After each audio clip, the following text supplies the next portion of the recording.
ದರ್ಶನ್ಗೆ ಜಾಮೀನು ಸಿಕ್ಕಿರೋದು ನಮ್ಮ ಇಡೀ ಚಿತ್ರರಂಗಕ್ಕೆ ಒಳ್ಳೆ ಜಾಮೂನು ಸಿಕ್ಕಿದ ಸಂತೋಷ.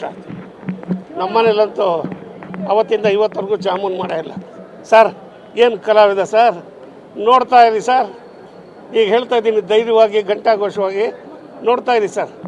ಬರೋ ವರ್ಷ ಇಷ್ಟೊತ್ತಿಗೆ ಎಂತೆಂಥ ಸಿನಿಮಾ ಬಂದು ಕರ್ನಾಟಕದಲ್ಲಿ ಹೇಗೆ ಜೈಬೇರಿ ಬಾರಿಸುತ್ತೆ ಅಂತ ಈಗ ನೀವೆಲ್ಲರಿಗೂ ಗೊತ್ತಿರೋ ಹಾಗೆ ಅವ್ರಿಗೆ ಒಳಗೋದ್ಮೇಲೆ ಏನು ಸರ್ ಬರ್ತಾ ಇದೆ ಚಿತ್ರಗಳು.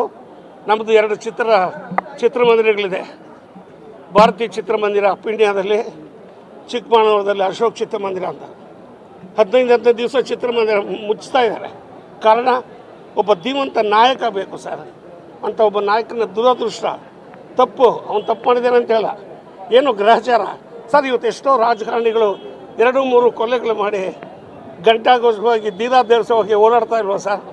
ಇವನ್ನೇ ಹಾಕಿ ಹಾಕಿ ಹಾಕಿ ಹಾಕಿ ತುಳಿತಾರೆ. ಯಾಕೆ? ಟೈಮು, ಬ್ಯಾಡ್ ಟೈಮು ಈಗ ಮುಗೀತು.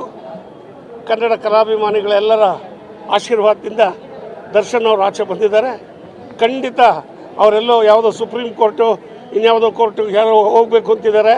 ಯಾರೆಲ್ಲೇ ಹೋಗಲಿ ಏನೂ ಮಾಡೋಕ್ಕಾಗಲ್ಲ ಸರ್. ಕನ್ನಡ ಚಿತ್ರರಂಗ ನಿಜವಾಗ್ಲೂ ಉದ್ಧಾರ ಆಗುತ್ತೆ, ಕಲಾವಿದರೆಲ್ಲರಿಗೂ ಒಳ್ಳೆಯದಾಗತ್ತೆ, ಚಿತ್ರರಂಗ ಬೆಳೆಯುತ್ತೆ.